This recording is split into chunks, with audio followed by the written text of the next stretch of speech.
খুব ভালো একটা ক্যাম্প চলতেছে এখন, স্পেশালি ব্যাটিং নিয়ে এরকম ক্যাম্প সচরাচর হয় না। তো খুব ভালো একটা উদ্যোগ বলবো আমি বিসিবির, যে এই ক্যাম্পটা করেছে। আর এখানে স্পেসিফিক কাজ হচ্ছে আমাদের ল্যাগিংসগুলো আছে এবং লাস্ট যে সিরিজগুলো হয়েছে সেখানে আমরা কি আরও ইমপ্রুভ করতে পারি এবং সামনে আরও কীরকম সিচুয়েশন আমরা ফেস করতে পারি এবং বলাররা আমাদের নিয়ে কী ধরনের প্ল্যান করতে পারে এবং কোথায় কোথায় ফিল্ডার নিয়ে কোথায় আমরা গ্যাপ খুঁজে পাবো, এই জিনিসগুলো নিয়ে কাজ করা হচ্ছে আর কি। এটা না বলাটাই ভালো আসলে। কোচের সাথে যে ডিসকাশনটা হয়েছে, চেষ্টা করতেছি প্র্যাকটিসে সেটা ওভারকাম করার। আর এখান থেকে আরও কীভাবে একটু নিজেকে ডেভেলপ করতে পারি, এটা নিয়েও কথা হয়েছে ওনার সাথে এবং সেটা নিয়েই এগোচ্ছি সামনের দিকে। এর আগে অন্যান্য টিমে খেলা হয়েছে কিন্তু নিজ বিভাগের ওই খেলাটা একটা প্রাউডের। তো আমি নাবিল গ্রুপে থ্যাঙ্কস দিব, তারা ডিরেক্ট সাইনিকে আমাকে সাইন করেছে। আর শান্ত ভাইয়ের সাথে তো সচরাচর খেলা হয়, মুশি ভাইয়ের সাথেও অনেক লাস্ট ম্যাচটা সেই চ্যাম্পিয়ন্স ট্রফিতে খেলা হয়েছে, তারপর খেলা হয় নাই। তো অনেক এক্সপিরিয়েন্সড প্লেয়ার এবং লিজেন্ড আমাদের দেশের জন্য। তো আশা করবো তার সাথে তার যে এক্সপিরিয়েন্স সেটা আমাদের সাথে শেয়ার করবেন এবং এখান থেকে কীভাবে আরও বেটার ক্রিকেট খেলতে পারি এবং কোন সিচুয়েশনে কীরকম ক্রিকেটিং শট খেলতে হবে এবং ক্রিকেটটা আরও কীভাবে আমরা উপরের দিকে নিয়ে যেতে পারি, এই জিনিসগুলো আসলে তার থেকে শেখার চেষ্টা করব।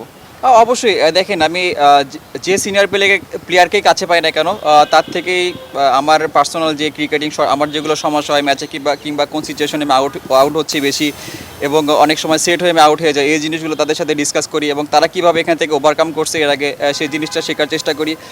আর আইসিসি ইভেন্ট যেটা বললেন, যে আমি এর আগেও বলেছি যে আমি সফল না, আমি আমার ক্যালিবার অনুযায়ী খেলতে পারি নাই আইসিসি ইভেন্টে, তারপরে এশিয়া কাপে আমি ক্যালিবার অনুযায়ী খেলতে পারি নাই।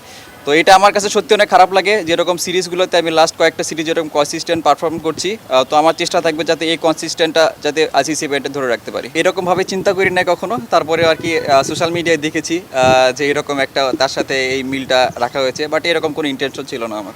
আসলে দেখেন, এই জিনিসটা নিয়ে আমি চেষ্টা চালিয়ে যাচ্ছি অলরেডি। লাস্ট কয়েকটা সিরিজ দেখবেন যে কিছু ম্যাচ ফেল হওয়ার পর আমি কিন্তু কামব্যাক করেছি। তো চেষ্টা থাকবে এটাই, যাতে হয়তোবা সাকসেস হব কিংবা নাও হইতে পারি, সেটা নিয়ে আমি অরিড না, বাট আমার চেষ্টা থাকবে যাতে আমি কনসিস্টেন্ট পারফর্ম করতে পারি এখানে। দেখেন, সবাই তো চায় যে এরকম একটা মাইলস্টোন অ্যাচিভ করতে। তো সবারই চেষ্টা থাকে, সব ব্যাটসম্যানরাই চায় যে কোনো না কোনো 50 অথবা যে 100 যে কোনো একটা মাইলস্টোন অ্যাচিভ করতে, বাট এটা হয়তো বা শুরু থেকে একদম হুট করে হয়ে যাবে না, এটার জন্য প্রসেস আছে।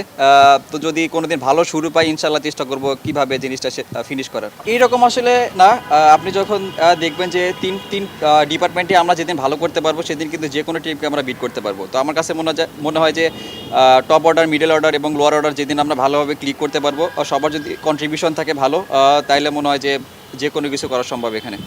এখন কারণ দেখেন, বিপিএল পরে কিন্তু আমরা এরকম ক্যাম্প করার সুযোগ পাবো না, সেই জন্য আসলে আগে এরকম একটা ক্যাম্পের আয়োজন করা হয়েছে, যেটা আমাদের জন্য একটা পজিটিভ একটা জিনিস।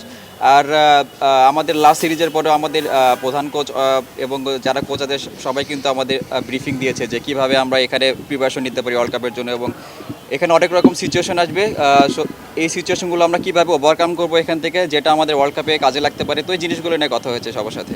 না, আমার কাছে মনে হয় যেরকম চলতেছে অনেক ভালো যাইতেছে, সবাই অনেক ভালো টাচে আছে এবং অনেক ভালো একটা পজিটিভ মাইন্ডসেটে আছে সবাই, যেহেতু আমরা লাস্ট সিরিজটা খুব ভালোভাবে শেষ করতে পারছি। তো আশা করি যে ওয়ার্ল্ড কাপে যখন আমরা যাব এখান থেকে আমরা নতুনভাবে শুরু করতে পারবো।